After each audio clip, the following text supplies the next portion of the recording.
अस्सलाम वालेकुम। आज का मौजू बड़ा अहम है। कानून से आगाही और शहरी का बुनियादी हक है। आपने सुना होगा कि बेनामी जायदादें, ये बेनामी जायदाद क्या होती है और ये लोग बेनामी जायदाद क्यों बनाते हैं। तो ये मुख्तसरन मैं आपको बताता हूँ कि बेनामी जो बेनामी जायदाद मतलब उसको कहा जाता है कि फ़र्ज़ कर लें मैं कोई चीज़ ख़रीद लेता हूँ और ख़रीदने के बाद मैं वो चीज़ जो है अपने नौकर के नाम पे, अपने भाई के नाम पे, अपने चाचा के नाम पे, किसी और के दीगर रिश्तेदार के नाम पे मैं वो प्रॉपर्टी, पैसे सारे मैंने दिए हैं लेकिन मैं इंतकाल और ट्रांसफ़र किसी और के नाम पे करवा देता हूँ। ऐसी जायदाद को बेनामी जायदाद कहा जाता है।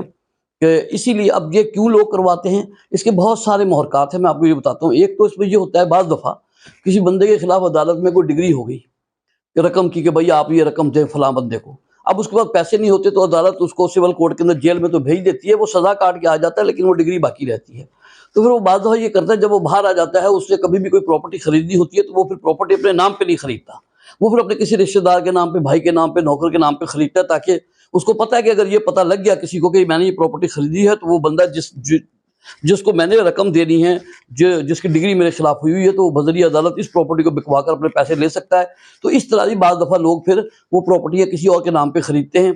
दूसरी सूरत ये होती है, बाज़ सरकारी अफसर, अब कोई सरकारी अफसर है, उसने जो है ना करप्शन की है। अगर जो कोई, सब तो नहीं करते लेकिन जो करते हैं, वो भी सरकारी अफसर जो जब करप्शन करते हैं तो माल जब बनाते हैं, पैसा उनका आता है, तो वो फिर क्या करते हैं, इसी तरह अपने रिश्तेदारों के नाम पे, नौकर और मुलाज़िमों के नाम के ऊपर जायदाद मतलब खरीदते हैं, पेमेंट खुद करते हैं, उनके नाम पे करवा देते हैं ताकि बात छुपी रहे।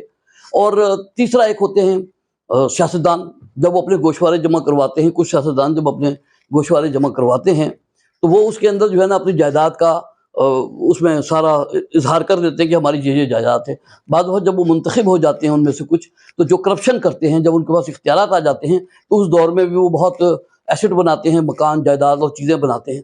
तो उस वक्त भी फिर वो क्या करते हैं कि अपनी जायदादें जो हैं वो अपने नौकरों के नाम पे, रिश्तेदारों के नाम पे या मुख्तलिफ लोगों के नाम पे करते हैं ताकि मंजर आम पे बात ना सके और उनकी करप्शन छुप जाए। एक तो ये वजह भी होती है, और एक वजह ये भी बहरहाल होती है कि बहुत सारे लोग हैं जो मुल्क से बाहर है, ओवरसीज़ पाकिस्तानी, बाद में वो बाहर बैठे होते हैं, उनके पास पैसे होते हैं, तो उनको तो जायज़ वो होता है, उन्होंने पैसे पाकिस्तान में भेजते हैं अपने रिश्तेदारों को कि यार मेरे लिए कोई प्रॉपर्टी खरीद लो, तो जब मैं वापस आऊँगा मुल्क में तो मेरे नाम ट्रांसफ़र करवा देना। तो इस तरह की प्रॉपर्टियाँ भी खरीद लेते हैं लोग, उनके रिश्तेदार जो हैं वो उनके नाम पे हो जाती हैं। तो अब ये चूँकि सारा जो काले धन को जो है ना सफ़ेद करना होता है, सारा बेशुमार लोग हैं जो ब्लैक मनी मतलब कमाते हैं, तो वो फिर जो है ना इस तरह की बेनामी जायदादें बनती हैं। अब ये है कि 2017 में जो है वो बेनामी ट्रांजैक्शन प्रोहिबिटेड एक्ट 2017 वो आया, जिसकी रूह से बेनामी जायदाद बनाना जो है वो, समझ लें, मुख्तसर बता रहा हूँ कि बेनामी जायदाद बनाना जो है वो जुर्म करार दे दिया गया है और 7 साल तक उस बंदे को सज़ा हो सकती है।